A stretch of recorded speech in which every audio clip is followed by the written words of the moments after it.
मंत्री जी ने कहा कि महाराज ये जो लीद का पहाड़ है कैसे खत्म होगा। तो साधु महाराज ने कहा कि देखो राजा अज को 7 जन्मों तक शुक्र योनि में आना होगा और वो स्वयं जब इसको खत्म करेगा तो ही ये लीद खत्म होगा।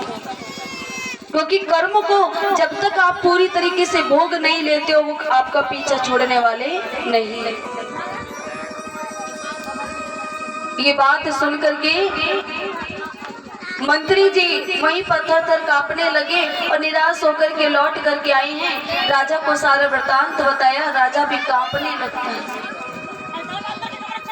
बोली बांके बिहारी लाल की, राधे रानी सरकार की। राजा बलि जो राजा अज है वो कांपने लगे, आकर के साधु महाराज के चरणों में गिर गए। कहा कि महाराज मुझसे बहुत बड़ा अपराध हो गया, आप कोई दूसरा उपाय बताएं जिससे ये लीद खत्म हो जाए।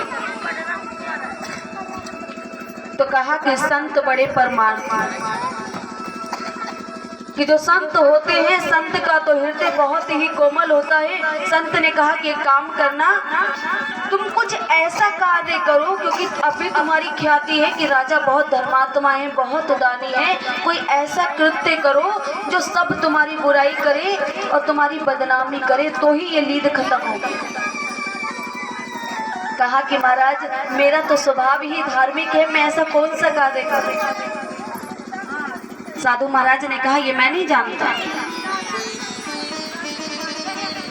और राजा अज ने क्या किया, एक लड़के को स्त्री का रूप बनाया है और एक बोतल ले ली है, उसमें कुछ कलर मिला करके उसने ऐसा नाटक किया है कि जैसे वो मदिरा पान करने लगे।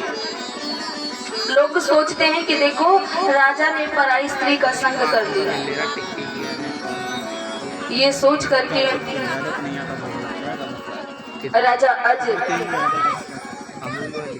जब ऐसा कृत्य करने लगे तो सब जगह उनकी बदनामी होने लगी है। और कुछ समय के बाद जब उन्होंने साधु महाराज की कुटिया के पास देखा तो जो लीद का पहाड़ था वो खत्म होकर के केवल जितनी लीद उन्होंने दान की थी वो उतनी बच गई। साधु महाराज से कहा कि महाराज ये लीद कैसे खत्म होगी। तो कहा कि यदि वशिष्ठ जी महाराज तुम्हारी बुराई करेंगे तो ये लीद खत्म हो जाएगी।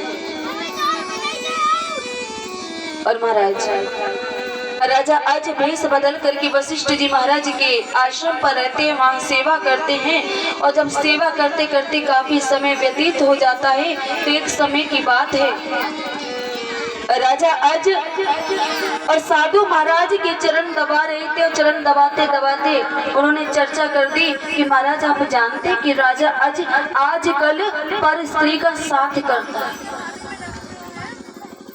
वशिष्ठ जी महाराज सारी बात जानते थे। कहा कि राजन वो लीद मैं नहीं खाऊंगा, लीद तो तुम्हें खानी पड़ेगी। क्यों? क्योंकि वो जो लीद थी जितने लोगों ने वो बुराई की थी राजा की, वो लीद उन सब में बट गई थी। वशिष्ठ जी महाराज कहते हैं कि यदि मैंने तुम्हारी बुराई की तो वो लीद मेरे हिस्से में आ जाएगी, मुझे खानी पड़ेगी। मैं तुम्हारी बुराई नहीं करूंगा, मैं जानता हूँ तुम राजा अज हो।